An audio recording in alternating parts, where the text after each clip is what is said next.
This is Geek Revolution Radio, a show for geeks by geeks. Hello and welcome to another edition of Geek Revolution Radio. I am your host, Ryan Bennett, and with me, as always, is Mr. William Hatton. Welcome. I'm excited to be here, man. Yeah, it's been a good week for geekdom. We've got a lot of fun stuff to talk about today. Coming up in the second segment for this show, we're going to discuss some of the movies that are coming out in the second quarter here this year. There's some honorable mentions in there for sure, so I'm really excited to talk about that. But before we get to all of that, I should let you guys know that we have launched our podcast network. For those of you that have been listening to the show for a little while, we were on the Bobo Broadcasting Network with Mike Whittles and some of our other friends way back in the day, and that kind of disbanded after a little while and kind of coincided with us going on a hiatus, but got back together, got talking with Mike W. and Mike T. over at theothermikes.com, and we basically decided that we wanted to put together another podcast network because it's really good for, sharing audiences and kind of just, there's a bunch of benefits to having a network. So we have put together a new network called the Bat Squad Network. You can go to batsquadnetwork.com. We're also on Facebook, of course, followed on Twitter, but basically it's gonna be a one-stop shop for kind of a bunch of podcasts that a lot of people listen to. So really excited to get that going. We are joined over there with our friends from Knights of the Octagon as well. That's Chucky and Mike W. that put that one together. So I'm really excited. What do you think, Will? Are you stoked? I'm pretty excited. No, this is really cool. I like what they're doing over there. I'm glad that they're letting us be a part of the family. I think this is something that's going to grow. I'm excited to kind of expand and really see where this takes off, because this is like, I think the reality with having a successful podcast, you just got to really, have ambition, have, aspiration to do bigger and better. And this is definitely both. Yeah, for sure. And, I think half the battle of podcasting is just getting it to where people know that it exists. Yeah. Like, I'm a thing. I'm real. Look at me. Yeah. I mean, a lot of people, that even listen to their show weren't even aware of our show until I went up to Dallas. And I think I picked up a bunch of new users up there as well. So shout out to new listeners. But it's one of those things where it's, unless it kind of flies onto your radar, you don't know that it exists. And a podcast network a lot of the time help facilitates that. Not only that, but then we can, all kind of benefit from each other's shows. Everyone grows together. It gives us a chance to put on some live events, stuff like that. So we've got a lot of fun stuff in the works. And the website that Mike T built over there at batsquadnetwork.com is beautiful. I mean, he did a really, really good job. It's very organized, very easy to navigate, very easy to find all the different shows. So, I like that. Right, my picture is right on the front. Yeah, my video, one of my reviews. yeah. So we're basically gonna, you can go there and find everything out you need to know about us, and then you can also find some of our friends' shows. If you do a podcast yourself and you're interested in joining a network, hit us up on Facebook, facebook.com/Geek Revolution Radio, or you can go to facebook.com/Bat Squad Network and let us know that you're interested, and we can start chatting with you, see if it's a good fit for the network. So, and other big news this week, Star Wars Blu-ray finally dropped. And I'm confused. People are spelling it Blue R-E-Y, which I think is hilarious. So, like Ray from the movie. Oh, yeah. That's funny. You picked yours up, right, Will? Well, I got mine pretty much at midnight. Or I went in at 2 before I went into work, and because I go in at 3. Picked up a copy of it, so I was really happy. This is probably the best thing of April so far. Oh yeah, I mean, it's been a long time coming. I've been wanting to see it again. I've already watched twice. Yeah, I think that now that so I bought it on digital, which was 4 days early, and I watched it twice on digital, and I've watched it twice on Blu-ray. I actually watched it last night. I think I'm up to 10 viewings total now, including the theater. So it's kind of interesting because I never kept track of any of the other ones. So maybe I'll try and keep track of how many times I've seen this one. How many times you've seen it? Yeah. We were actually talking the other day, and Geek Revolution Radio might. One thing that was disappointing about the Blu-ray was, I should preface this by saying, there were no commentary tracks on any of the versions that were released at any of the stores, which was kind of disappointing. I was looking forward to hearing JJ and crew talk about, making the movie and stuff like that. But lo and behold, there was nothing there. So me and Will were kind of talking, and I was like, you know what, we should just make a commentary track ourselves and just do it for the show. So that's something that we're looking into, and hopefully we'll be able to bring you guys here in the next couple of weeks as a Star Wars The Force Awakens commentary track. I feel like there's so much that we could talk about this movie. I mean, we did an episode on it back in December, and there's still stuff after watching it even this week to talk about and to theorize, to think about, to be like, oh, I love this scene. And the fact that there's still so much to talk about, I think the best way to get it all out there is to really just watch it all and talk about it. And that it would be a fun experience for, I think, the fans. Anybody out there want to listen to us give our own little commentary. I love commentary. I love director's commentary. I like, I even like the funny stuff like Mysteries. Mystery Science 3 or 3000. Great. I mean, I love all that stuff. So this would be a lot of fun, I think. Yeah, and I've never done a commentary before, so that'd be interesting. I mean, essentially, we do a Star Wars commentary every week anyway, so yeah, talking about Star Wars for 2 hours, that's easier said than there we go. We can do that easy. So so that happened this week, and then it was kind of a Star Wars week this week, which hey, I'm all right with. They announced, I think it was about Tuesday or so, they said, hey, new trailer for Star Wars The Force Awakens is dropping, what was it, Wednesday probably? Yeah, it dropped on Thursday. They said it's dropping on Good Morning America. And I was like, does anyone watch Good Morning America anymore? No. Strong move. Good Morning America. They're like, haha, it worked for the ESPN and NFL. We're going to do Good Morning America this time. Yeah, it's like the ABC family, so they kind of fall under the Disney wing.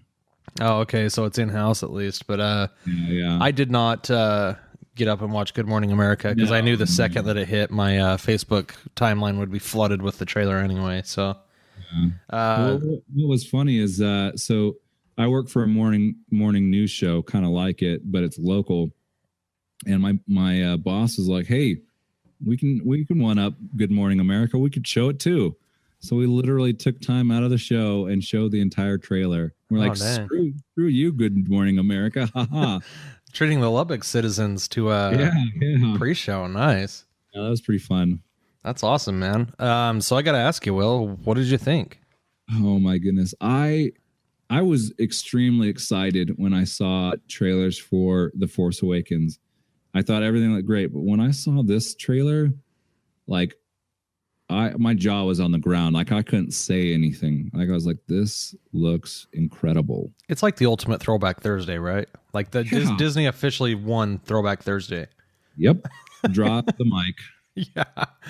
I love I love the connection between episodes 3 and 4. I mean, I think there's going to be some tie-ins there. Mm-hmm.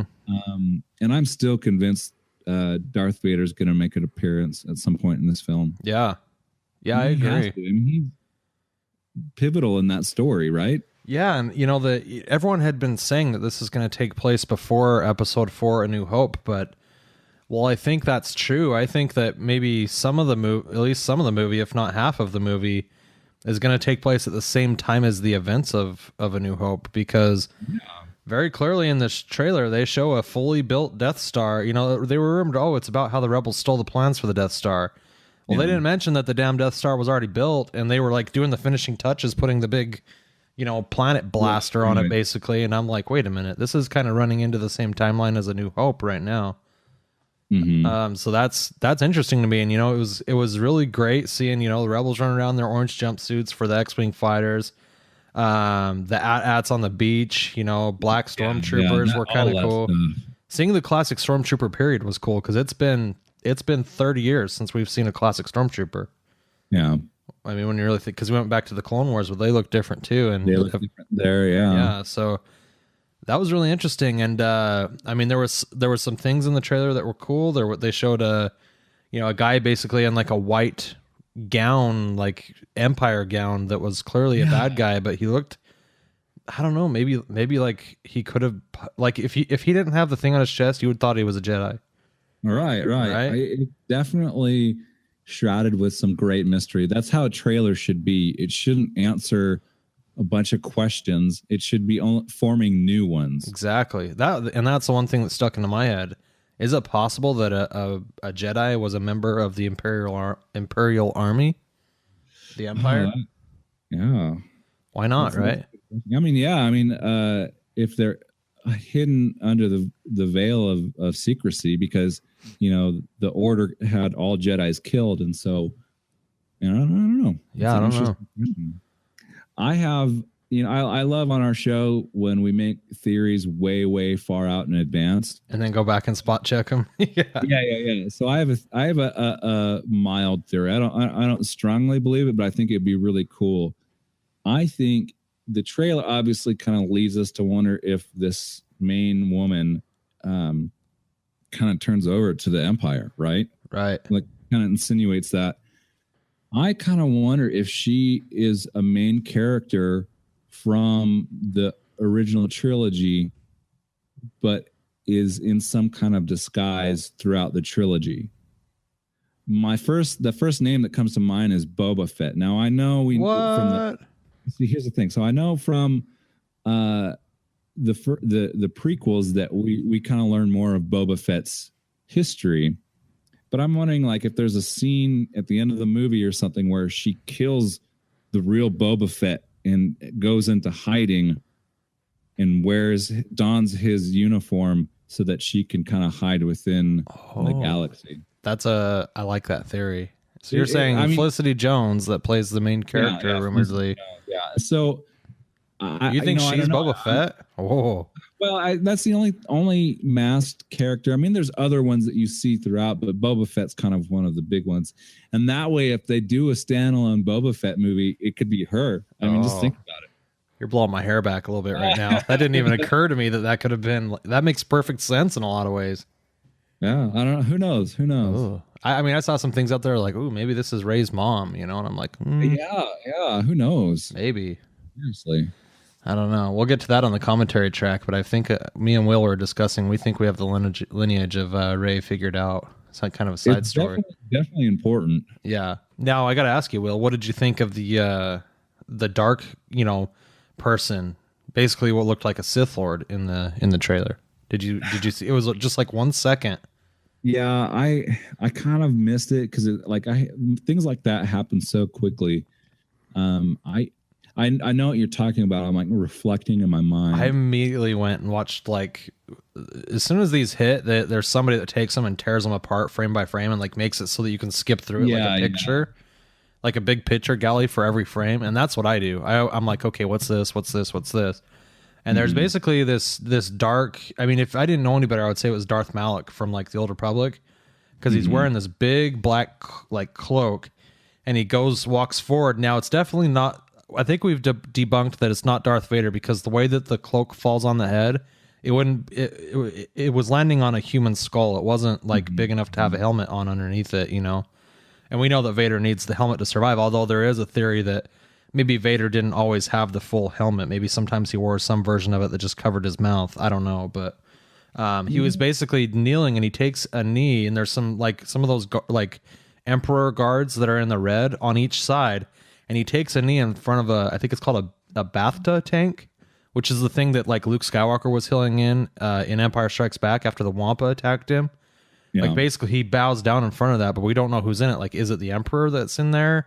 And if so, why is the Emperor in there, It's really interesting to me because in the story so far, from what we've seen in actual movies, in the movie canon, we've got Darth Maul.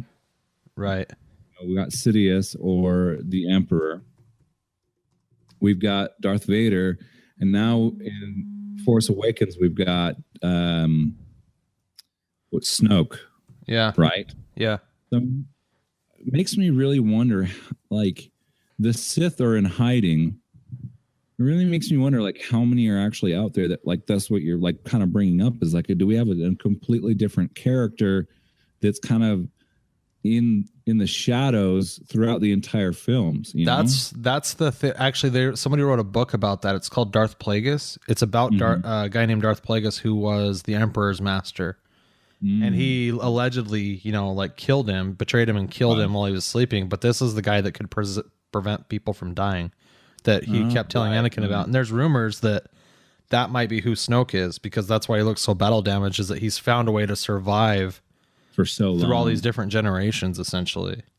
That's really interesting. That's what excites me about the next movies, is learning more of this history, this story. Yeah. Because there's so much of it. That's the thing, is like, we used to always, like, people wrote novels about it that aren't even official canon, but now they're finally peeling the onion back and like making movies. They're like, here's what is happening, in the thing. And actually a lot of so Disney, ever since they bought it, they took back, basically they said the EU is just that. It's expanded universe. It's not part of the story canon.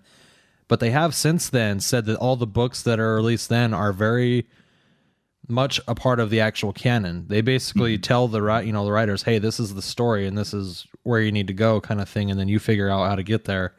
Right. And I read the comics that were kind of the build up to The Force Awakens, and it was a story about Poe Dameron's parents, his mom and his dad, who fought in the Battle of Endor basically fought with Han Solo and Leia in the Battle of Endor. Yeah, that's like his mom was one of the best pilots in the galaxy.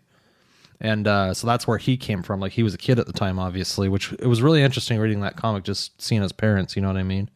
And the fight, and then they do some stuff with Nine Nub and stuff like that, and Lando Calrissian right after the events of Return of the Jedi, which is in the comic, but just really interesting. And, I'm looking right now on IMDb.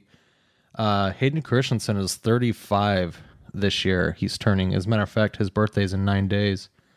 He's gonna be 35, and I'm thinking, like, that's if they're gonna show a lot of Vader in Rogue One, that's the good age. Like, that's a good age for him to be in Rogue One and still be, kind of nimble, but also aged a little bit from the events of the other movies. That length of time since Episode 3. Yeah, I mean, it hasn't been 20 years, but it's been enough years, especially if they Sith him up, that you wouldn't be able to tell a difference. You know what I mean?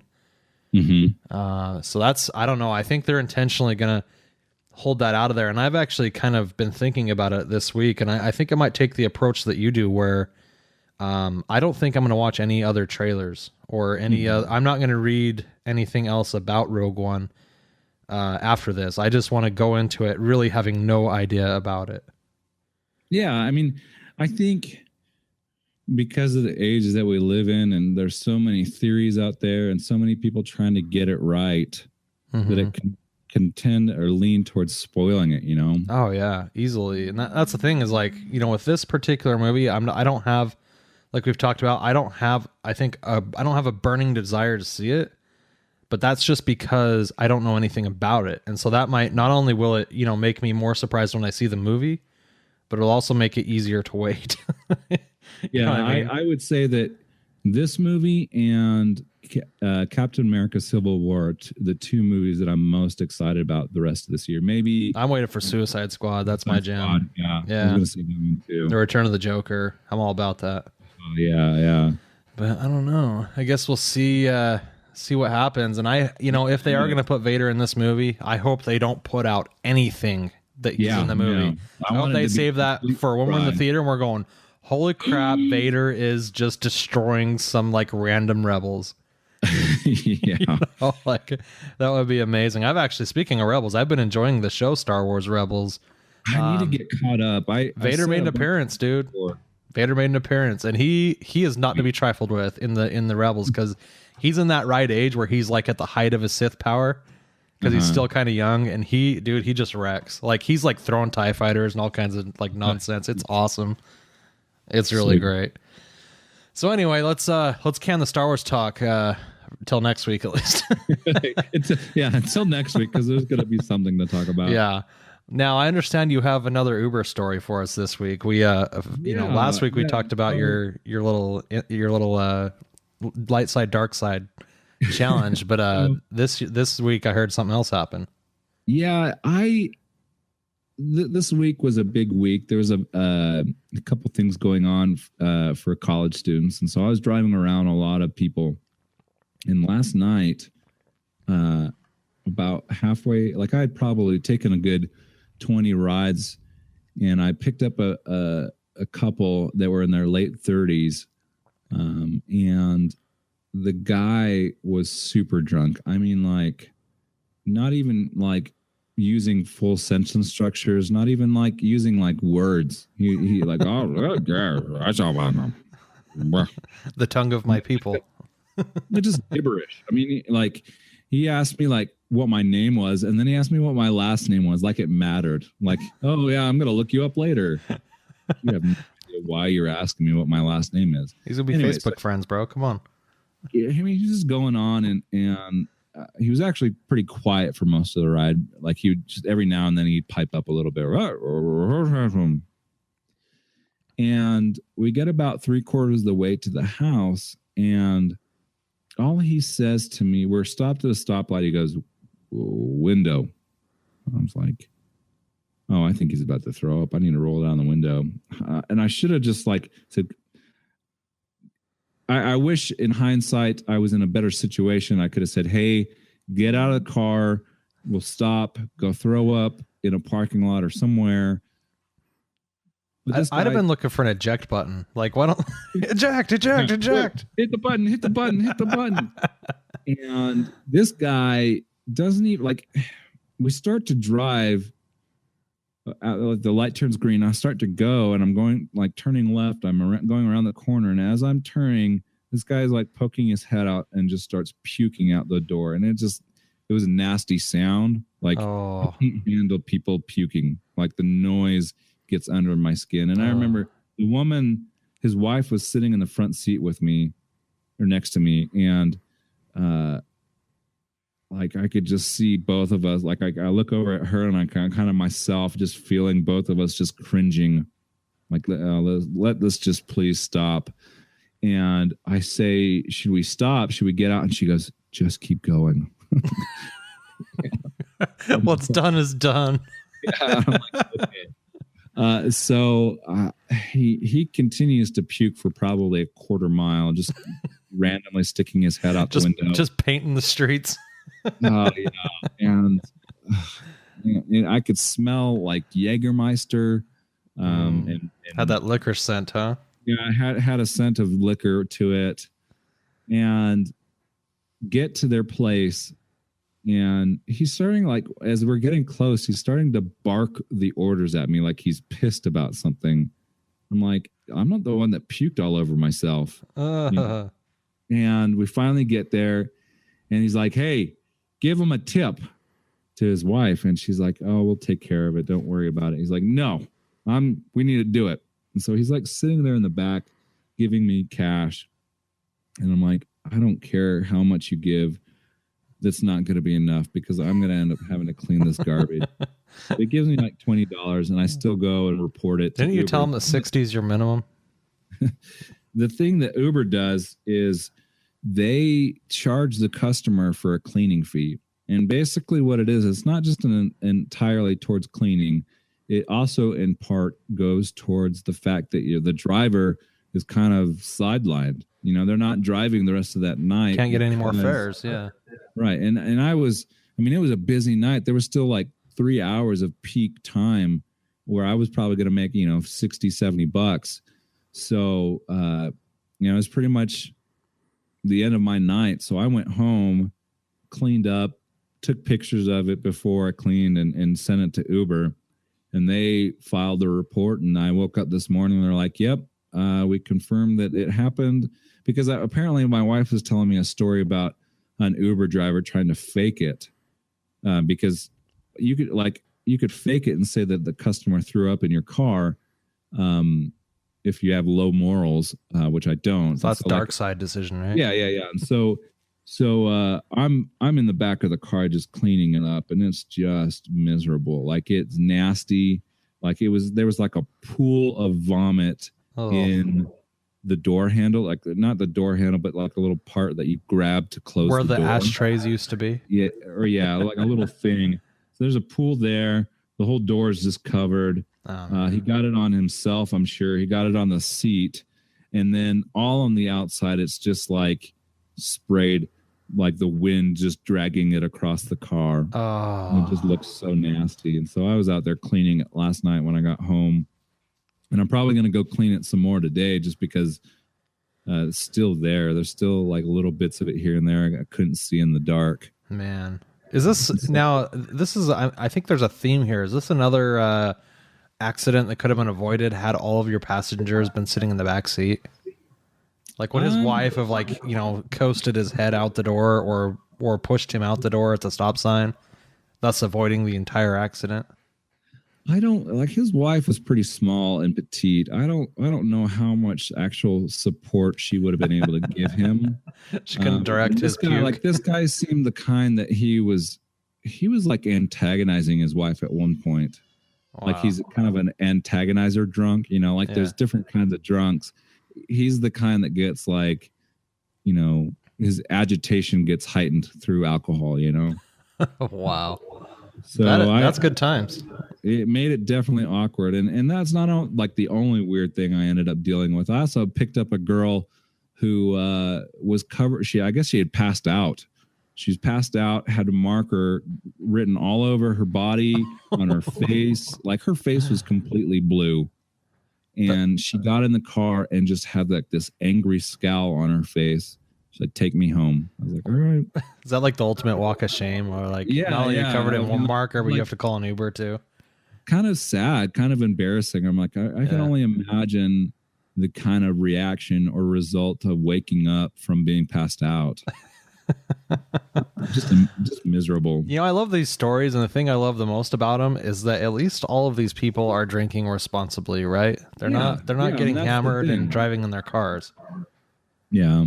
Which Lubbock is really infamous about drunk driving under the influence, because a lot of people don't see it as a big deal. To me, it's a huge deal. I hate it. And there's no reason that, you know, a $5-10 charge on Uber shouldn't prevent you from, I mean, that's not a big deal to me. Like, that's low change, small change compared to like a $10,000 DUI, or, you know, just or killing somebody, you know, there's primarily that is a problem.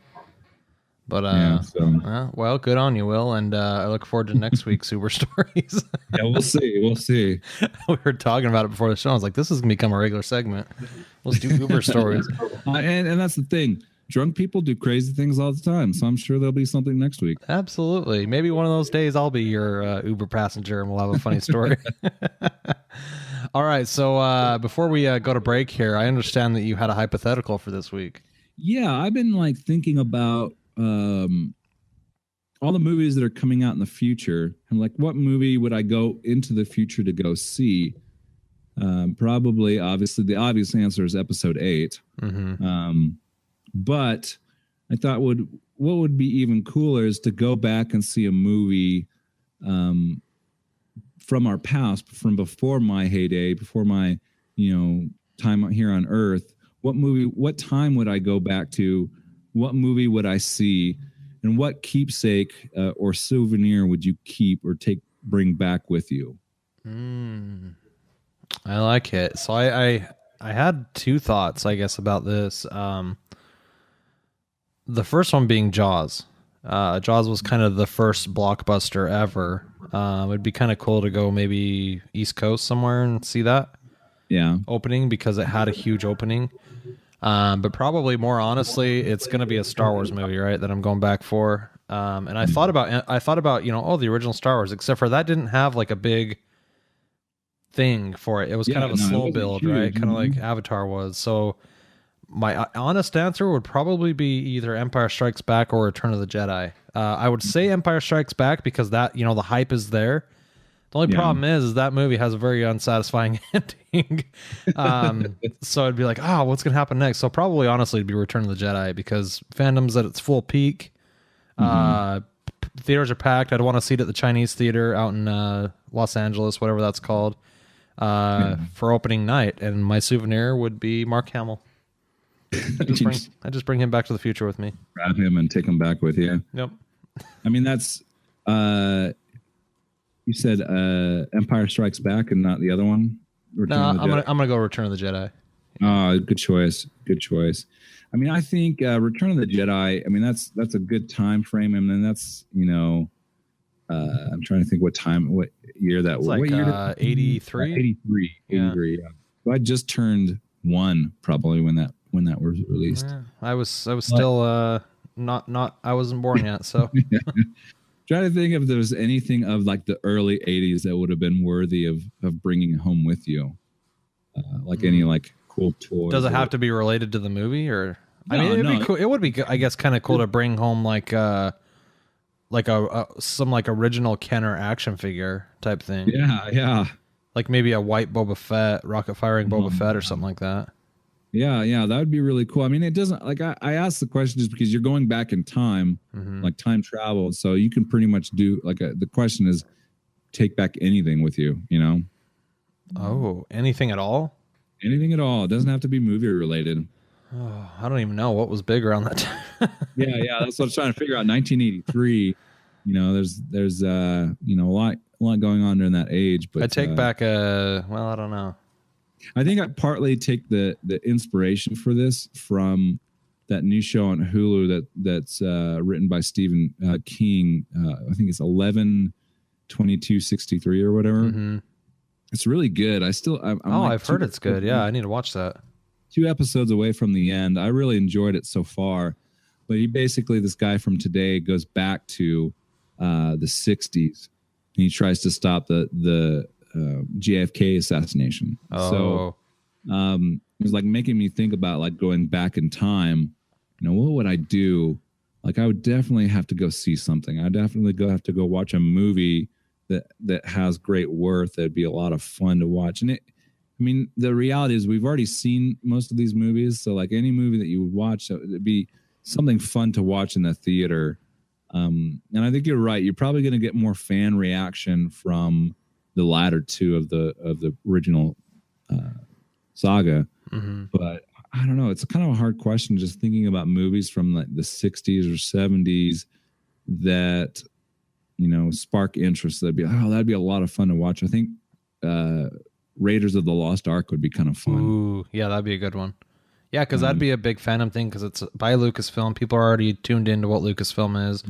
It has the guy that plays Han Solo. It's kind of a different type of movie. Yeah, that would be fun. I mean, that came out in 81. And you're right. It has all the makings of success. A lot of fans are going to be in the theaters. Harrison Ford is kind of at the I would say just about to just blow up because it's the early 80s. It's after Empire Strikes Back. So as far as everyone thinks, he's dead. You know, or he's frozen in carbonite at least. Yeah. So, I mean, it definitely would be fun watching like a film just like where he's the star, you know. This is probably one of the first ones of that. Plus, it's just a great Steven Spielberg movie. I mean, he's made so many great ones. So, yeah, I mean, I think I would choose that one. What would you bring back?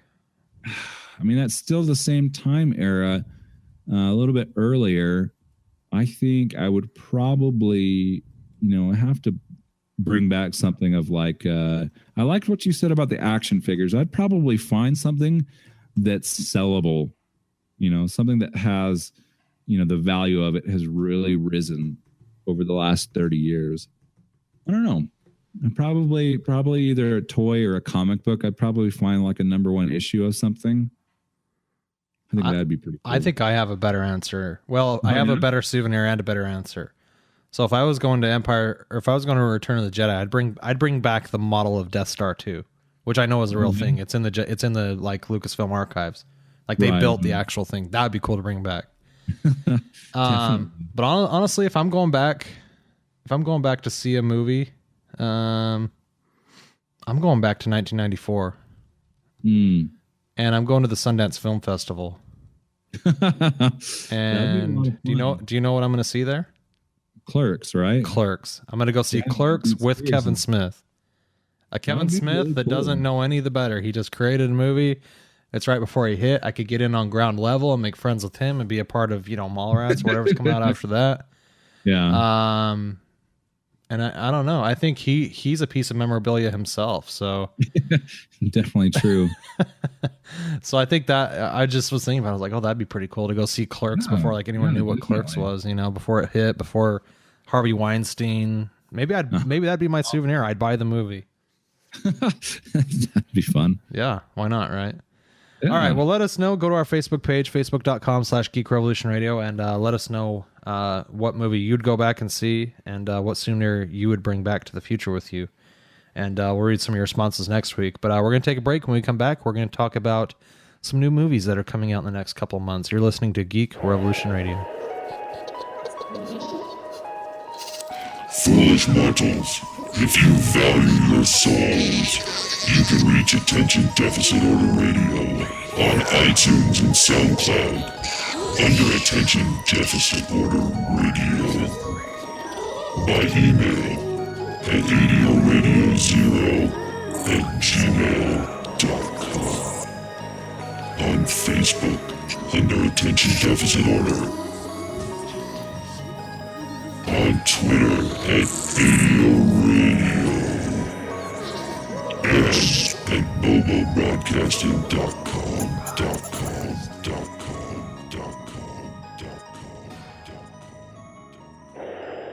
Hello. Hello. You know me. I am Babe.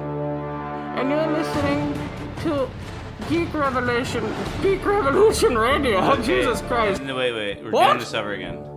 That was perfect. No. You didn't, what? Okay, hold up a second. Hello? No. What? Okay, here. I'll What? cue you in, and we'll go. You do back. not cue me in. Okay, I'm not Hello? trying to say I anything. work for ADIO Radio, and I'm trying to do a plug for Geek Revolution Radio. Okay, I'm gonna start it right now. Ready? Okay. Go. Ready? Hello, this is Babe. You know me. I am from ADIO Radio, and I am promoting Geek Revolution Radio. You gotta just Right? do it one more time. Is that the way it goes? No, you did it wrong. What? No, okay, just Geek Revolution Radio. Okay. Make it legible. All right. Okay. What are you making fun of my speech? No, I'm just enunciate. It's I do not one beyond your take and one grasp, take dude. only. Okay. Under protest. All Okay. right, go ahead, go. I'm ready. You all know me. You know what I do for a living? I'm Bane. I'm from ADIO Radio, and you're listening to Geek Revolution Radio. Is that good? Yeah. Okay. I'm Mike W. I'm Mike T. And we're from the Other Mike and Mike show over at theothermikes.com. And right now, you're listening to Geek Revolution Radio. Bitches!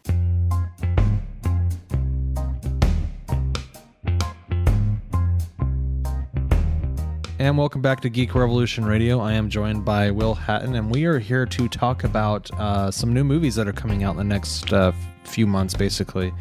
We're here to do quarter 2 2016, which I guess is a little bit spring, a little bit summer movie releases. Yeah, I'm excited about it. There's definitely a lot of good movies coming out, even this month. April's starting to bring some of the big ones. You know, it's not like only May, is the time for big blockbusters. So we got some good ones coming out this year. Have you noticed that like summer blockbusters are like getting not only earlier in the year but also later in the year to the point where it's like almost like the whole year is one big blockbuster? Well, I mean, they really are. There's times in November, that get some big play. I mean, because of Thanksgiving and people have time to go see movies. Mm-hmm. But also, it's December. A lot of people are off, winter break. And I think you're right. You're starting to see this spread, and Batman versus Superman, for good or bad, was smart to put it out over Easter weekend. Yeah, I mean, they got out ahead of any competition. And same thing with Star Wars. I mean, Star Wars pretty much wears the December Christmas time crown now, right? Yeah, I mean, that's just Star Wars. It's Star Wars time now. Right. And that's a good thing to me. I like that. Yeah, I like it too.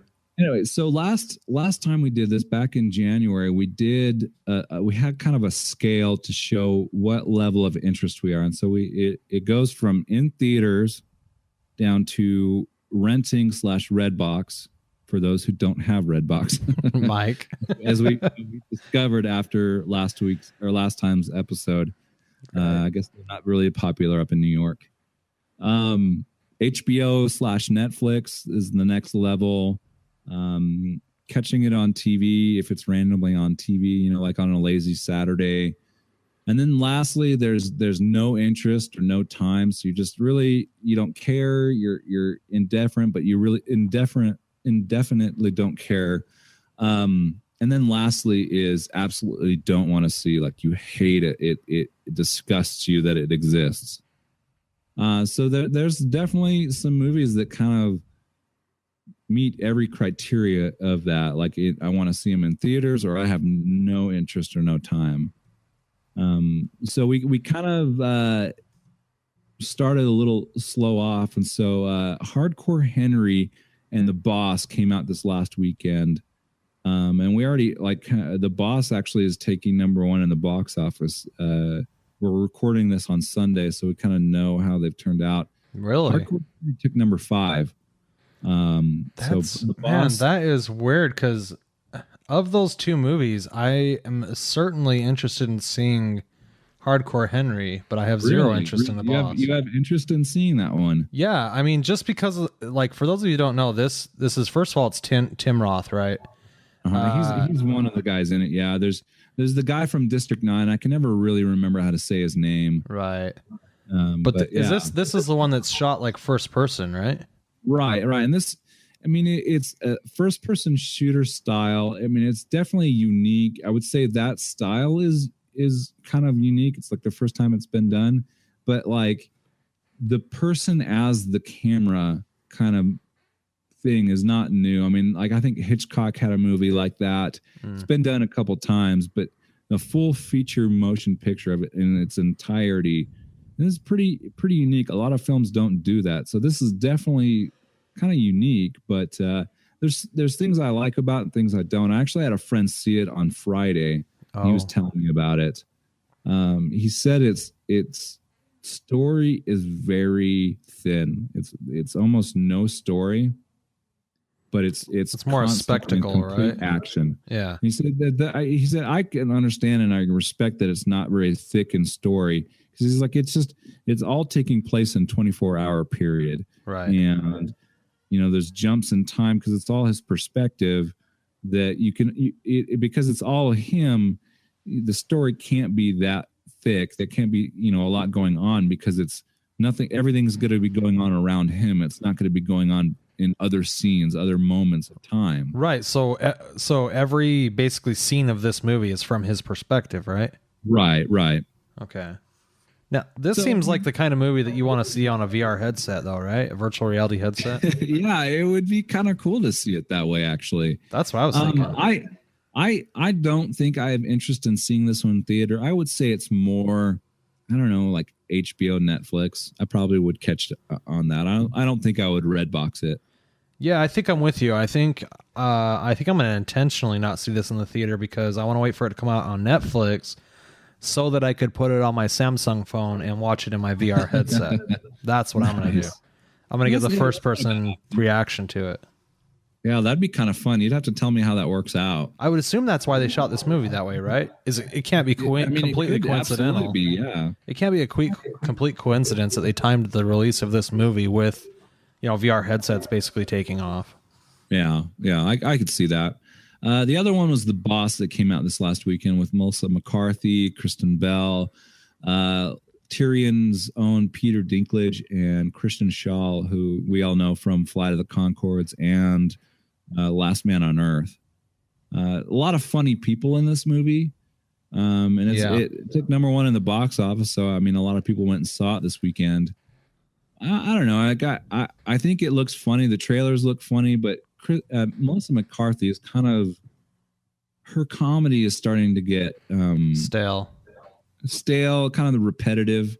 And so I definitely don't think I'll be seeing this one in theaters, maybe Redbox, but most likely catch it on Netflix or on TV. Well, I suspect the reason this did good in its first week is that because of the names that are associated with the movie, right? Each of those people has their own audience. Mm-hmm. And there's nothing out right now. I mean, Batman vs. Superman has had the biggest decline from its opening weekend of any movie ever. So no one's, I mean, I think, what's BVS coming in at this week? Is it #2? Yeah, it was #2. So, I mean, yeah, but I mean, that's still kind of not so good for the movie. But no. I kind of suspect that this movie is, like you said, it's got a lot of names associated with it. But because it's got a lot of names associated with it, the studio played with it a lot, and it's probably not really that funny. Yeah, I'm sure it's going to have like 5 or 6 really funny scenes, which are all in the previews. This movie, I'm not going to even smile. Yeah, all the funny stuff is in the previews, so you could just watch those. Right. And I just cruised over to RottenTomatoes.com, and they're kind of confirming my suspicions. This is really rotten at 18%. Wow. That's low. I mean, that's low. Yeah. On the other hand, another movie, which I don't see it in your list. Everybody Wants Some, that also came out this week. It came out last week, actually. Oh, did it? Okay. That was the I'm trying to remember the guy's name. The guy that did Boyhood. Right. Well, it says on Rotten Tomatoes that it came out this week, so maybe I had a full release this week. Yeah, it might have had a full release this year. It's Richard Linklater, right?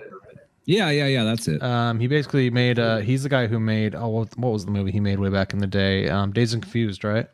Yeah, I think he's the one that did that one. Yeah.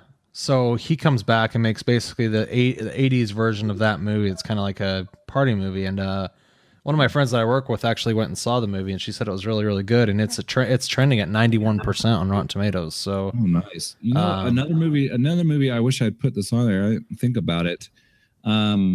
Midnight Special. Ooh, yeah, that looks interesting. I have no idea what it's about, actually. It's a little bit of sci-fi mystery. Our movie critic at the TV station that I work for went and saw it this weekend, and he says if anything you watch this weekend, that was definitely the one to go see. He says it's really good. Oh, that's good to know. Maybe I will check that one out then, because it looks good. It's got Michael Shannon in it. It's got what's his name, Adam Driver. Mm-hmm. It's definitely looks good. I wanted to see it. We almost went and saw it on yesterday, but we decided to Redbox instead. So right. So my ratings are this: The Boss, I will probably end up seeing on I'll probably end up seeing it on Netflix or Redbox because my wife is one of these people that's sees the names on there and wants to see it, even though maybe it's not that good. She loves Melissa McCarthy, so. There's probably that. Where are you at on The Boss? I think I'm somewhere in the same. Probably, but more likely Netflix, HBO. Yeah. I don't even want to spend $2 on it. Now here's a question: what about Everybody Wants Some? Where are you at on that? I would probably Redbox that one. I mean, I definitely don't think I'm gonna be able to get away, to go see it, but. I think that's a Netflix one for me. I don't think I'm going to go to Redbox, but if it's on Netflix, I'll probably watch it. Yeah. I mean, I definitely like the guy. I like his writing, and a lot of people are saying good things about it. So it's definitely, I think, worth seeing. And where do you put Midnight Special? I was almost borderline going to go see it in theaters. So if I don't see it in theaters, I'm definitely going to rent it when it first comes out. Yeah, I think I'm going to rent it too. I don't think I'm going to. I don't know. I want to go see it, but the reality is there's just so much stuff going on. So much time, or not enough time. A lot of things going on in life. So, yeah, I feel you on that one. If there's ever a weekend where I'm not working, that would be amazing. Yeah. So we'll jump to the next week. This coming up week, this weekend, we've got Jungle Book, Barbershop, and Criminal coming out. And I could say out of the 3, there's only one that I'm actually really interested in seeing it, and one that I think would be okay to watch, and then one I have no interest in seeing. You're not interested in seeing Barbershop, and neither am I.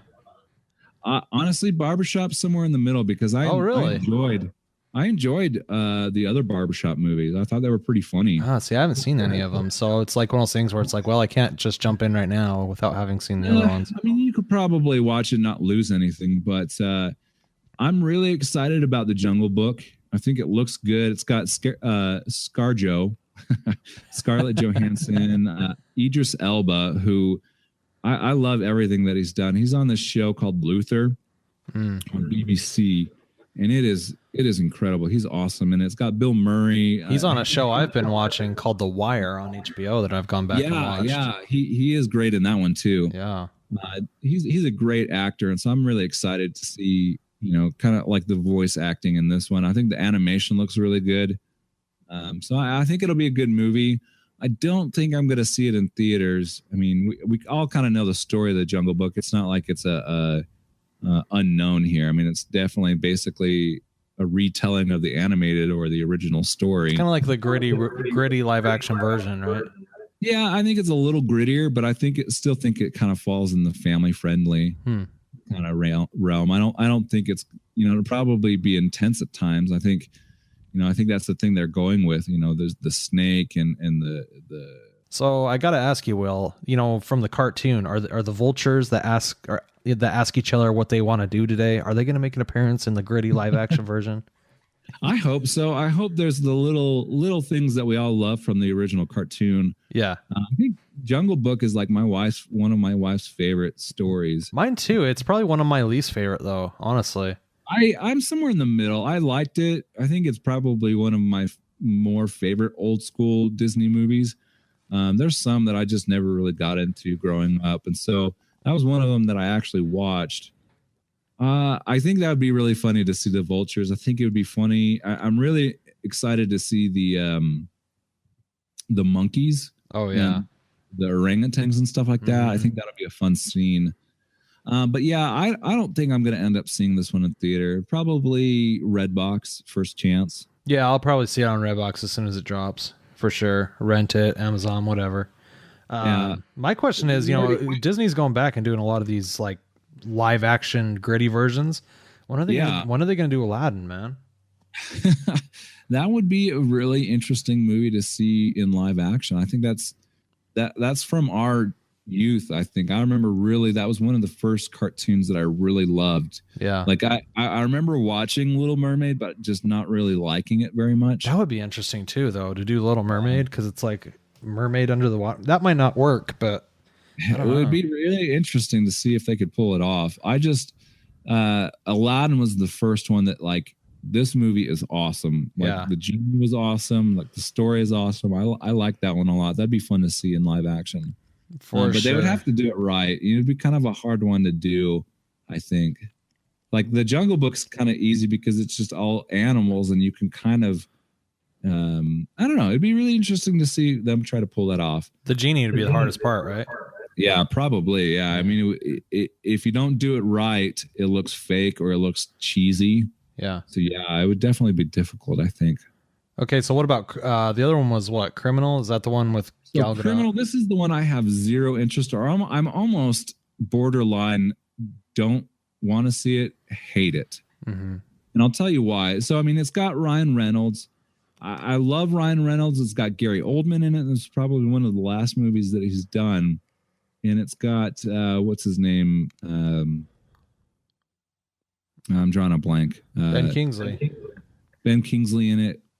Oh, no. Ben Kingsley's not in this one. He's in the one that was from last year. Oh, see, I thought that was the same movie.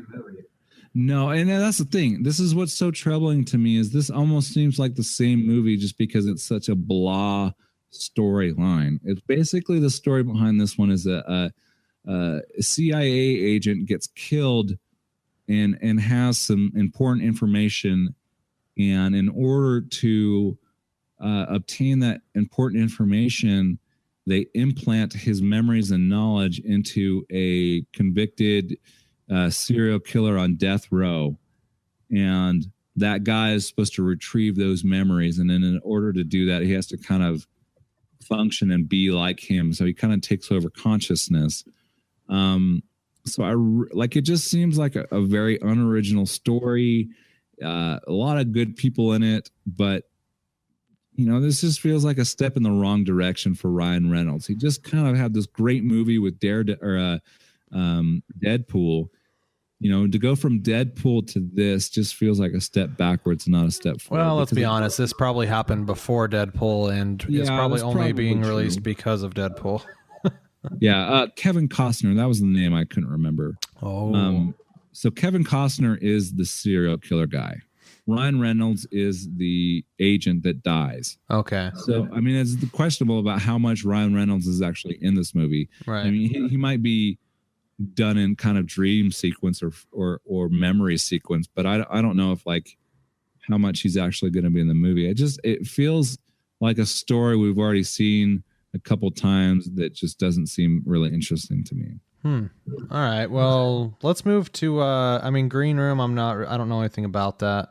This one looks pretty crazy. I'll just say that it basically Patrick Stewart, Captain Kirk, is a crazy skinhead white supremacist. Oh, yeah, and he basically is like these kids see him do something that they shouldn't witness. And basically, they kind of get trapped in this room, and Patrick Stewart with his little minions are trying to break in and get him and kill him. So it looks like a serial psycho kind of crazy story like that. So it looks good, but it's definitely not. It's like a Redbox or Netflix. Yeah, definitely. It's not definitely not in theaters. I don't think. Now, I don't even know if it has a wide release. Now, if we move to the next weekend, April 22nd, I'm kind of scratching my head. I am too. I said that to my wife. Why the hell is Disney releasing The Huntsman: Winter's War, which is a sequel to The Huntsman, the weekend after The Jungle Book? Or whatever it is. Why are they releasing two of them? So this isn't Disney. Oh, okay. So this, I'm trying to remember who has the rights to this one. See, I thought it was because The Huntsman is the story of Snow White, right? Right, but that story is like hundreds of years old, so it's it's not copyright. It's not specific to people identify it as a Disney story, though, right? Well, Snow White and the Seven Dwarfs are, but you have to realize that original story isn't owned by Disney. Sure. I'm saying as far as audiences association. But this isn't a Disney movie though. Okay. Anyway, my issue with this though is that it's getting made at all. So this is a prequel to The Huntsman, or Snow White and the Huntsman, which came out like 3 or 4 years ago. Right. And I thought that movie was okay. I didn't think it was great. And so this movie has a lot of famous people in it. It's got, Chris Hemsworth, Emily Blunt, Jessica Chastain. The trailers don't look horrible, but it just looks like another fantasy action movie.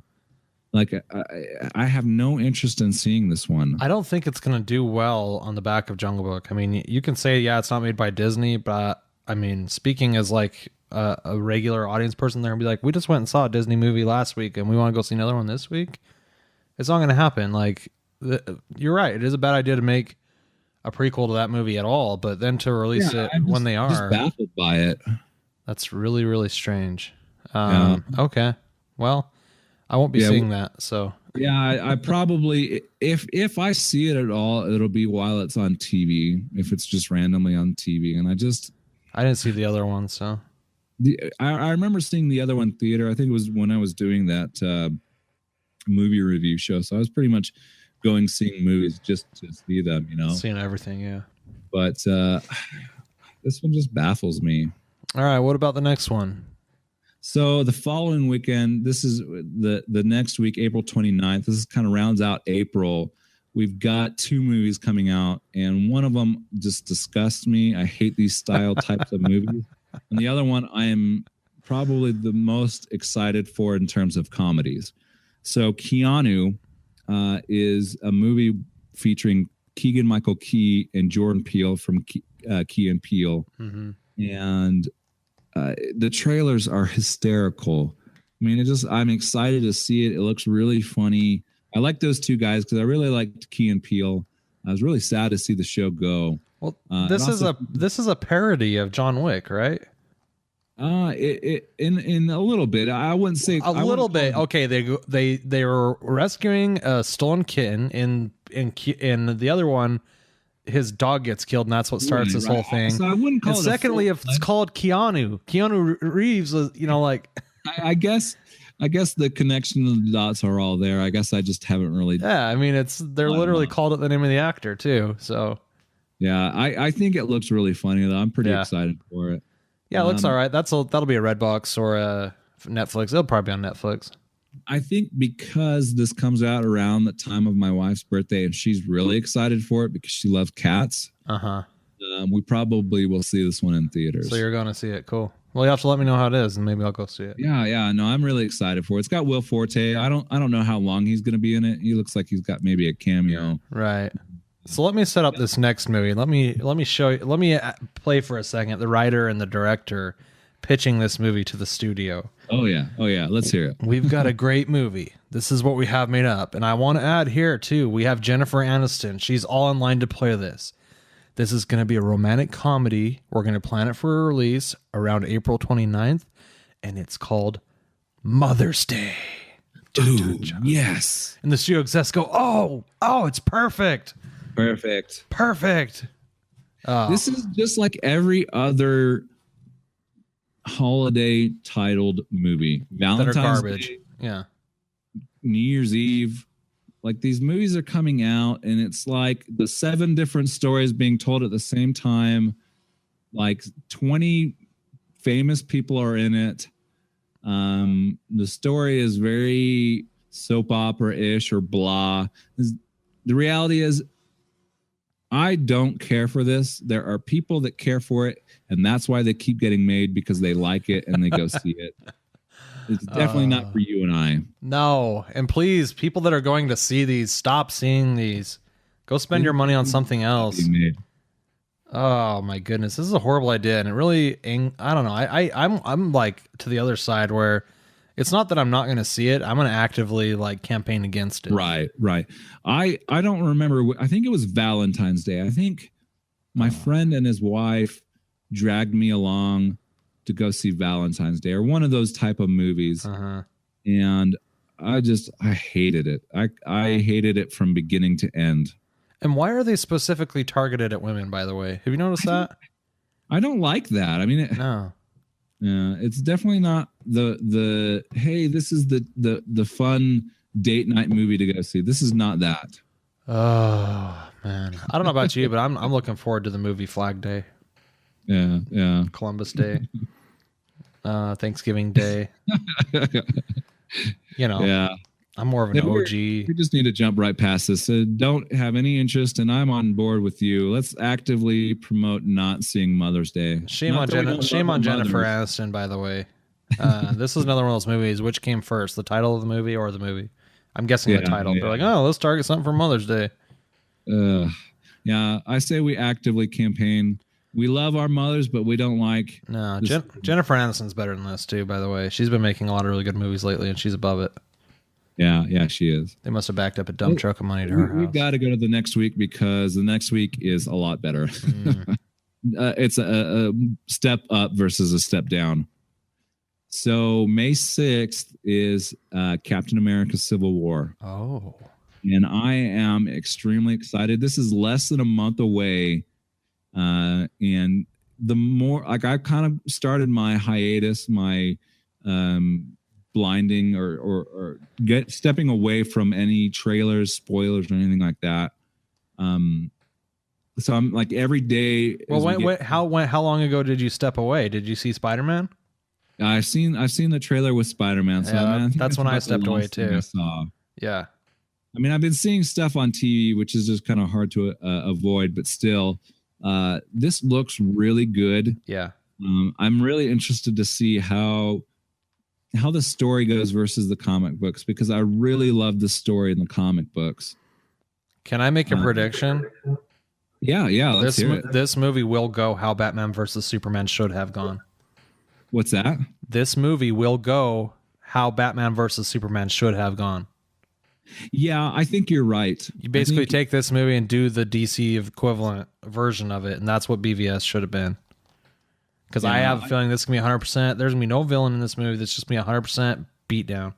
I disagree, because in certain degrees, I think you're right. I think the ending will be better. I think there is a overlaying villain, though. I bet, like, just based off of IMDb, looking at who's actually in this movie, I don't know a lot about his character, but Captain America, one of his biggest villains, is Red Skull. We see that from the very first movie, but he also has a major villain in where is the guy's name? I can't ever remember his name. Did it all of a sudden get taken out of IMDb? Maybe we don't want to know. Maybe you're going to spoil something. Baron Zemo is the character's name.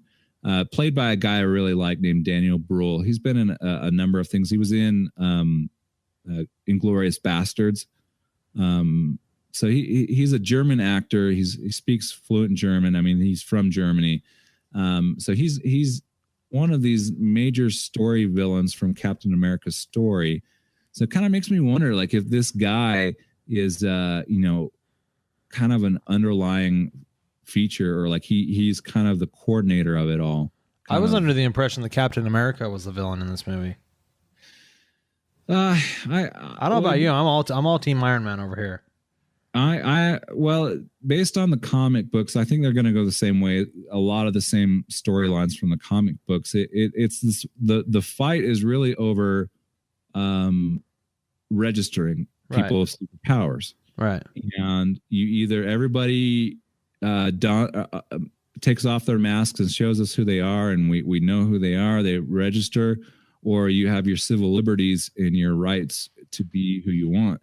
And I don't know, like, reading the comic book was really good because it kind of played those questions of safety and security versus civil liberties. Mm-hmm. And I don't know, there's a fine line between being able to have your rights and not have the government kind of control you versus, being open and out front with everything. It's kind of a hard fight. I think just in the fact that they're fighting at all is kind of a big part of the story. Well, it's a little heartbreaking what I've seen too, right? Like, what's that? The fighting itself is a little heartbreaking to watch too. Yeah, in the comic book, it's on a larger scale. There's like hundreds and hundreds of superheroes fighting with each other, and they start recruiting villains. It's basically like an arms race, and some people die in the comic books that they're hurt over, and it kind of this rude awakening, and people change sides based on people dying, and so it's really kind of interesting where the characters go. At one point, Spider-Man's fighting on Captain America's side, and then he joins Iron Man's side.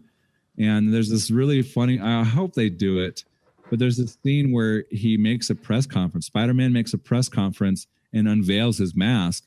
And the chief editor at the newspaper, I can't remember his name, JJ. I can't remember. Yeah. He passes out. He's like, "Oh, I'm finally going to find out who this guy is."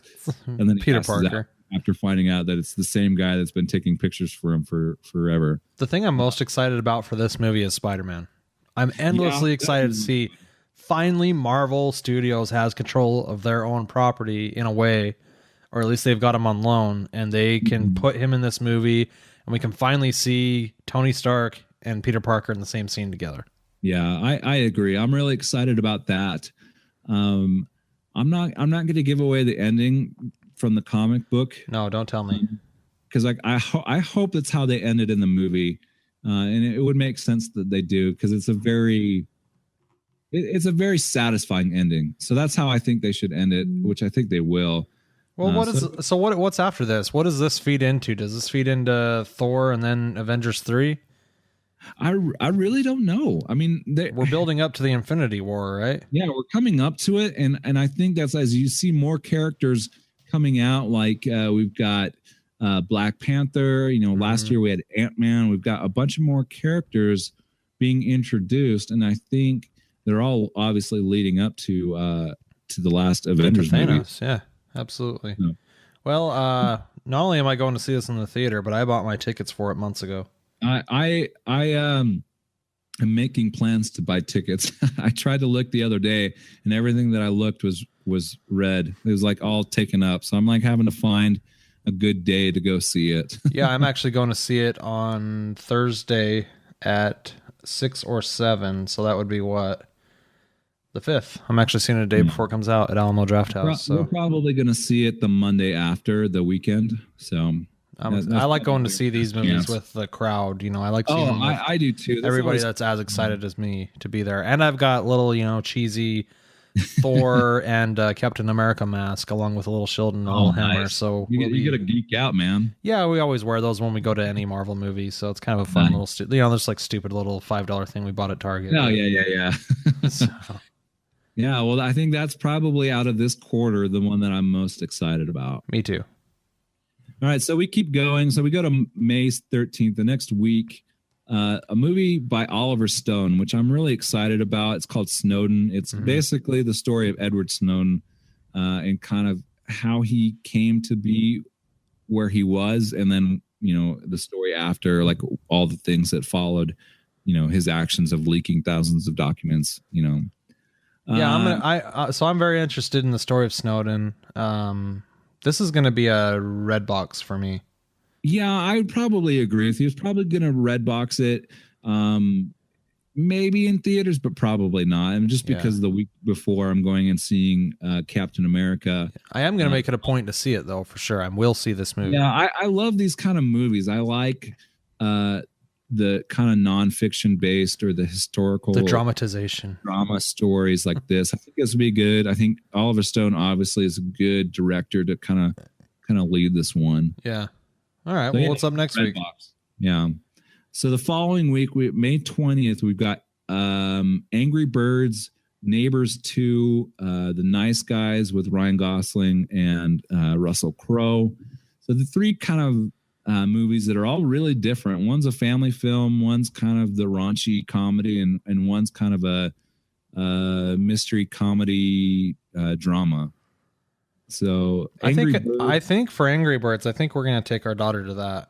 I'm actually kind of excited to see it. The trailers, I wasn't going to go see it. Then I see the trailers and it actually looks really good. Yeah, I have to agree with you for same reasons. Hazel plays the game. My daughter loves Angry Birds.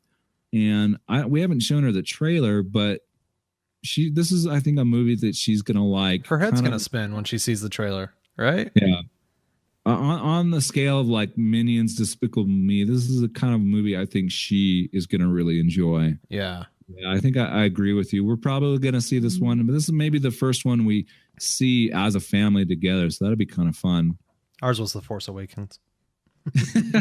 Well, I guess technically we did see that. We went to a drive-through and watched it with her, but she only lasted like 5 minutes. Oh, okay. Well, where do you stand on Neighbors 2?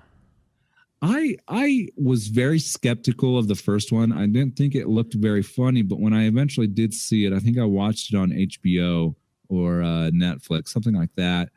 I liked it. I thought it was pretty funny. I like Zac Efron's character. I like their little feud. And I loved the first Neighbors movie, and I'll tell you why. It's the first movie where Rose Byrne hasn't played a complete C word. Like usually she's like the bitchy friend. Right. You know what I mean? But in this movie, she's actually fun, and she's not like that.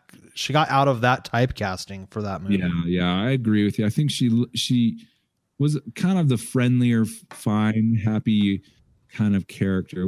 I really did enjoy Neighbors. I was very skeptical, had low expectations for it, and really enjoyed it.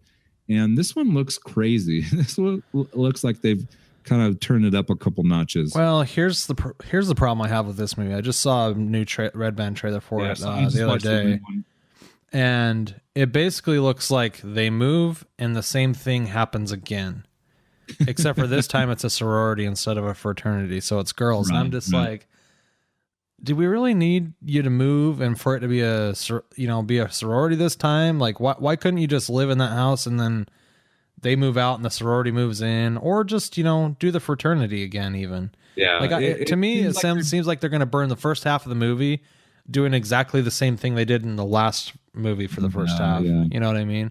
I think it's just telling the same jokes over again. Yeah. That's the one thing I'm worried about this. I'm worried that this is going to be Hangover 2. Yeah. And I think because of that, I'll see it maybe on TV or HBO, Netflix kind of a thing. This is going to be a red box for me. Yeah, for sure. Nice Guys is kind of a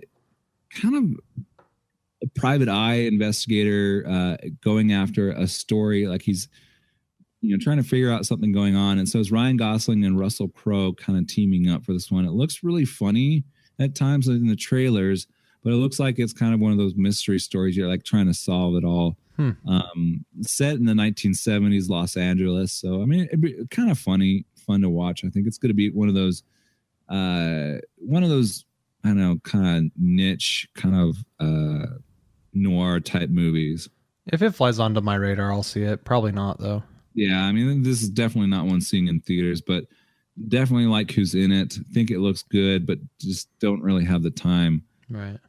So the following weekend, we've got 2 big movie releases, and honestly, because I probably only will have time to see one that weekend, the one that I will be seeing is X-Men Apocalypse. Okay. I watch them because I like X-Men. I've always loved the X-Men characters.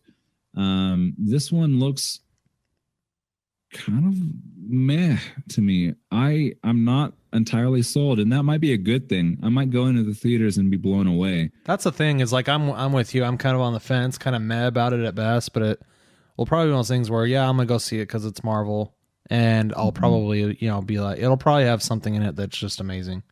Because the last one was really, really good, Yeah, I really did like the last one. I like who's in it. I like some of the casting choices that they went with. I love Olivia Munn. She's awesome. You say Oscar Isaac is in this. Who does he play?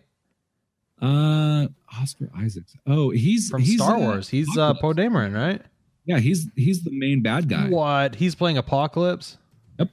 Whoa. Yeah, he doesn't look anything like himself, which is kind of crazy.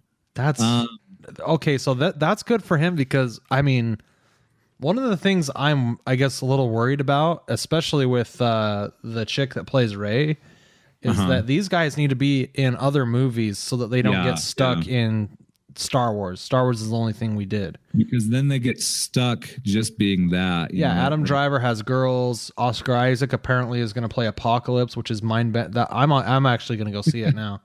But you got the other two. It's like they need to do Sansa something. From Game of Thrones as Jean Grey, which I think is pretty cool.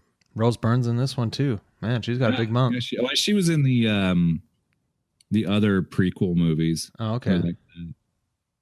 Yeah, so I mean, it definitely, I think, looks good. I think it looks okay. I don't want to say it looks bad. I don't think it looks great. I'm not super excited about it, but I definitely will see it just because I love comic books. I love the stories. Yeah. Well, and Apocalypse is Thanos for X-Men universe, right?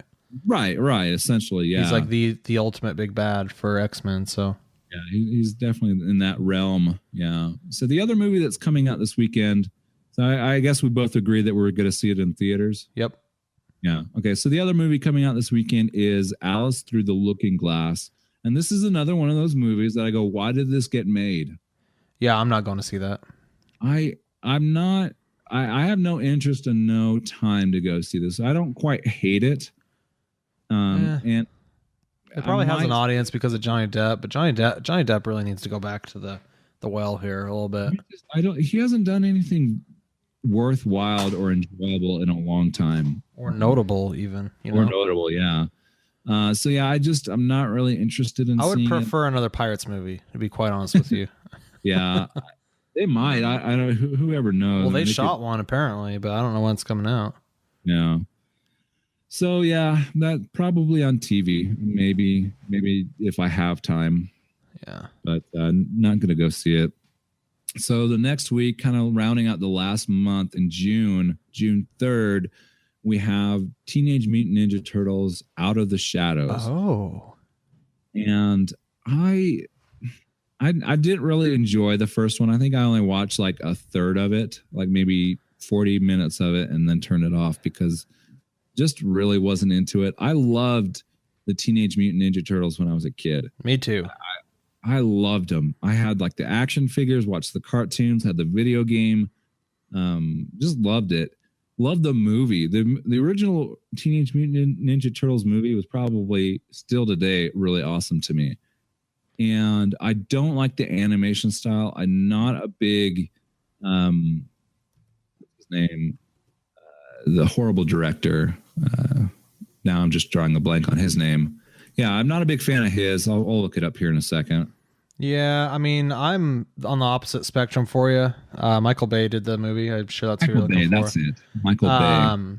I, as an adult, love the Ninja Turtles as much as I did when I was a kid. I really liked the last movie. I thought it was so much fun.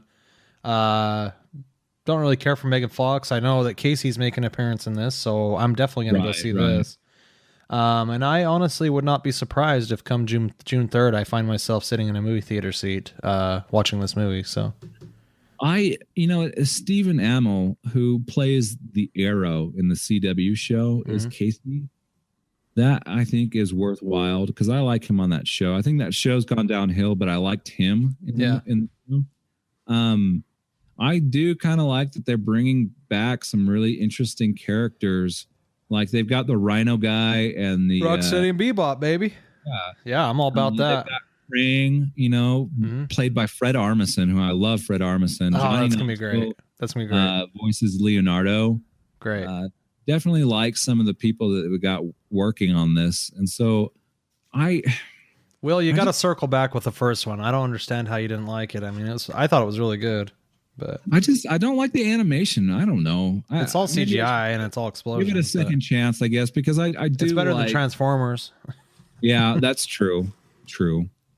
I don't know. I think I would be willing to give it a second shot. I don't think you'll be completely in the dark if you just go see this one instead. Yeah, I don't think I'm going to see it in theaters, but I probably will catch it on Netflix or HBO. It'll be on Netflix. Probably not. It was the other one was on Netflix not too long afterwards. So yeah. So the other one coming out that weekend looks hysterical. This might be the second comedy that I'm really excited about. This is The Lonely Island, or Andy Samberg and his little rap group. It's called Pop Stars Never Stop, Never Stopping. I love Andy Samberg. He's super funny. I like the music that he's done. He used to do a lot of stuff on Saturday Night Live. And this looks like basically one of those digital shorts that he did there for a full-length picture. We've got a lot of people in it, a lot of funny people in it. Will Arnett, Sarah Silverman. It looks funny to me. I'm really excited about this one. I am too. I think this has the potential to be a really great movie. It also has the potential to be terrible. It just depends on which way it's going to go. This is going to be one movie for me that I will go see based on what the tomato meter score says, honestly. Yeah, I probably would agree with you on that. If the tomato meter score is high for the audience, then I'm going to go see it. If not, I'll probably just wait and see it on I think in terms of critic reviews, I think that's a good kind of litmus test, or like a determination whether you want to see it or not. I don't think I'll see it in theaters, but I think you're right. Just definitely don't want to see it if it's got really bad reviews. Yeah. All right. Well, what do we got next? So the next weekend we got two big ones. The Conjuring 2. Never saw the first one, so this is not the one for me to tell you whether it's worth seeing or not. I just know it's coming out. Okay, The Conjuring will scare the pants. It'll scare the pants off you. I have seen it. It's a great movie. However, these are you're in the same boat I'm in. This is gonna be a red box movie because wife won't go see it. So. Yeah. The other one, I've never had any interest, and I still don't have interest in seeing it as much as they've been promoting it, is Warcraft. Right. Done by the guys over at Blizzard who have obviously done World of Warcraft. Doesn't look good to me. Well, here's the thing. That movie will probably it'll probably do okay, but it's not made for us. So no, you're right. You're right. It's made for the fans of the show or the game. People will go see it. I think you're right. But I just too much CGI for me. Way too much CGI. Yeah, I think you're right. It looks garbage to me. It looks fake. I don't like the animation. So I think you're right. I'm just not going to see it, but it's not for us. Okay. So I probably won't see it at all, honestly. I won't see it either. So yeah. So we jump on. We're near the end of the show. June 17th. This is going to be a lot of fun. I'm definitely going to go see this one with the family. Finding Dory. This is like 5 years overdue, man. Yeah. Finding Nemo is probably my favorite Pixar movie. Why do we have so many planes and cars movies, and this is only our second Finding Nemo movie? So this one's a lot of fun. All the returning characters are in it. Plus, we've got more people in it. new names. I think Idris Elba's in it. Kate McKinnon, who she's in the new Ghostbusters movie. Love her from Saturday Night Live. Yeah, looked really good. I don't even need to see a trailer. I haven't seen a full length trailer yet. I've been avoiding it, not purposefully, but I just haven't seen it yet. Well, it's one of those movies where it's first of all it's Pixar, so you know you're gonna have a good time. Yeah, so. I'm gonna go see it. I mean, hands down, no questions asked. Yeah. This is a movie for me and my family. Yep, I'll be there with my family opening weekend. I'm with you. Yeah, and then the following weekend to round it out, I got to tell you, Will, I didn't know that this was coming out then. I'm more excited for this than Captain America. Really? Yep. I'm going to see it. I'm probably going to see it in theaters, but I don't know. It could be really good. It could be really bad. Independence Day Resurgence. Anybody hell yeah. Not knowing what it is, but this is it has some potential. I think I like the people that are in it. They've got Liam Hemsworth from the Hunger Games. He's kind of playing a character. I don't know who he's related to, if anybody, but all the old characters are in it. Oh yeah, except for Will Smith, sadly. Well, that's the thing is, I think this is going to be like the Bourne movies, where this movie is going to be big. First of all, they're coming out on June 24th, and I was like, why are they doing that? That's kind of weird. It's supposed to come out on the 4th of July. The reason they're doing that is because they're going to get a whole bunch of people that are excited for this movie that are fans of the first one to go see it on June 24th, and then the next weekend or the next weekend after that, then they're going to get the holiday crowd for July 4th as well, because there's a movie called Independence Day. So it's going to have a strong 4 weeks at least. Yeah, I think you're right. I think at least 2 or 3 weeks top of box office. I think you're right. I'm going to be there on June 24th to see it, and if it's good, I'll go see it again on July 4th. You better believe. Yeah, I'll probably go see it over Independence Day, just because I'll probably actually have time. Yeah, yeah. But yeah, I think based off of your review, I might go see it or not. Yeah, and I'll be sure to talk about it on this show because, like I said, I think this is going to have a Bourne effect where this movie is going to be big and it's going to do well, and Will Smith is going to go, I missed out. And then, Independence Day 3 will have Will Smith back in it again. So yeah, we'll see. I think you're right. It's really puzzling to me why he wouldn't want to do this. It's hard to say what moment really launched him into an A-list celebrity. Yeah. But if I was to pinpoint that moment, at least for me, it was Independence Day. That's when Will Smith really flew onto my radar. Well, I grew up watching his shows on, Fresh Prince of Bel-Air. And so I always knew about him. Yeah, but he was like a TV guy. Superstar status. This is one of the first movies that really blew up and made him a superstar. Well, without Independence Day being as big as it is, Wild Wild West would have never been made, which may or may not have been a good thing. Right. And he never would have gotten Men in Black either, right? Yeah. It's a chain of events, that led from that movie. He had done Bad Boys. I think that came out in 95. And then 96, he did Independence Day. So Bad Boys is not like that movie that takes him into superstar status. No. Independence Day really is the movie that took him to the top. Absolutely. And I'll tell you, Will, so this is a movie that I bought on Blu-ray maybe a year and a half ago. Yeah. Because I wanted to see it. It had been a while since I'd seen it. I would assume, I don't think I bought it because I heard they were making another one. Maybe, but I was just like, I want to go back and watch that movie because that's a good movie. That movie still holds up, especially on Blu-ray, because the Blu-ray is really sharp. It looks like a new movie that was made, because there's not really anything in it that dates it too much as far as technology goes. That you love this movie, the alien aspect of it all. I guess that's the whole thing why we love horror movies. We love that. Well, you know why I like this movie? Because it's a whole bunch of alien ass kicking. Right? If it goes down, this is the best possible scenario for me. Not only that, but we're from Utah. Well, I'm from Utah. You may not have been in Utah when this happened, but the scene where they're all driving across the salt flats, I'm like, man, I've been out there. This is taking place at home. They go to the Air Force Base in Nevada, which you have to drive past every single time you go to Las Vegas from Salt Lake City. It's right there, so this for me was based this almost feels like a hometown movie about aliens. They're flying around the Grand Canyon, shooting at the alien, and down by Lake Powell, which is where I spent most of my summers as a kid. I'm actually going to be in June first part of June. I'm going to be at Lake Powell we're going back to Utah. I'm visiting a friend because he's getting married. But I got to tell you, the Independence Day Resurgence has the best trailer it's the best trailer other than The Force Awakens, basically. When The Force Awakens, when they revealed the Millennium Falcon, this trailer they have now, and they have in the background the speech that the president gave in the first movie. Oh, it's so good. Yeah, I think it definitely does look good. I think it looks entertaining, exciting to go see it. Yeah. So I'm all in. So that's a good way to end the show because I'm stoked for it. Like, it's such a good idea to make that movie. Yeah, no, I agree. I think it's got potential. I think a lot of people are going to go see it. I think you're right about the success that it's going to have. Well, and I like the way they went with it. They didn't go, oh, we're going to make a sequel. They just said, oh, hey, we're going to just make a movie as if it's been 20 years since the original movie.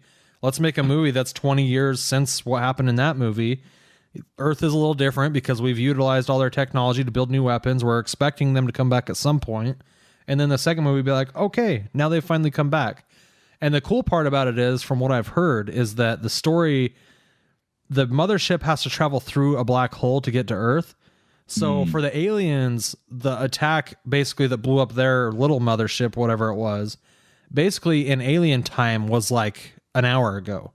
But in Earth time, it was 20 years. You know what I mean? So the aliens are still super pissed off, thinking of this is still a current event and an active war they're in. Where for, Americans or whoever, the world, this is two totally separate battles that are a few generations apart. That's really interesting, yeah. So, I don't know. I'm very excited. It's a cool idea for a movie. So right on, yeah. And I think I heard that when the director was on The Nerdist or something like that. So that's cool, yeah. Yeah, so next week we got coming up a director fan film review of Quentin Tarantino. We're going to basically talk about his body of work. Yeah, I definitely love his films. So what movie have we both not seen that we should see by Tarantino that we can talk about extensively next week on top of that? I still haven't seen Hateful Eight, so maybe I haven't seen it either, so maybe we should do that. That one. I've heard mixed reviews. I think like Pulp Fiction is probably one of my favorites of his. I really love the Kill Bill series. I know people are going to hate me for saying this, but I haven't seen Reservoir Dogs all the way through. I also have not seen Reservoir Dogs. So maybe we should touch up on our Quentin Tarantino.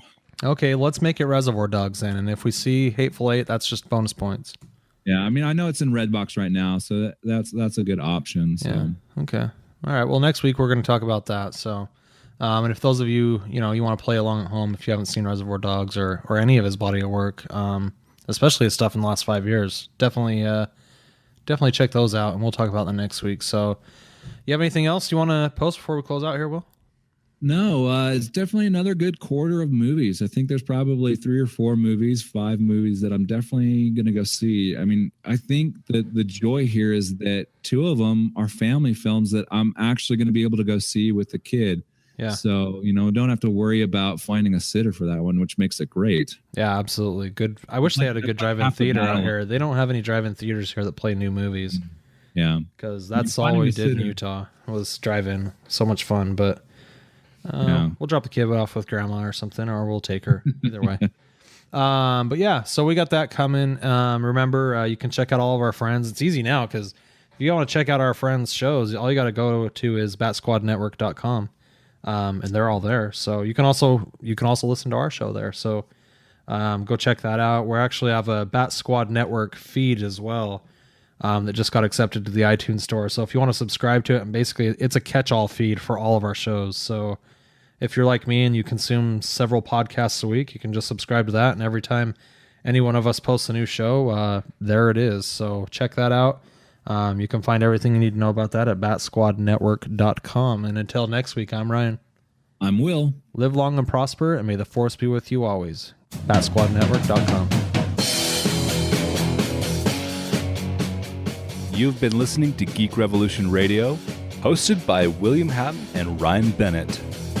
For more information about Geek Revolution Radio, go to geekrevolutionradio.com. Feel free to interact with the show at facebook.com/geekrevolutionradio. The intro song is called What You Want. The credit song is Riptide. Both are composed by Kevin MacLeod, licensed under Creative Commons. The views and opinions expressed on Geek Revolution Radio are those of the panelists and do not necessarily reflect the views or opinions of our sponsors. Thank you for listening.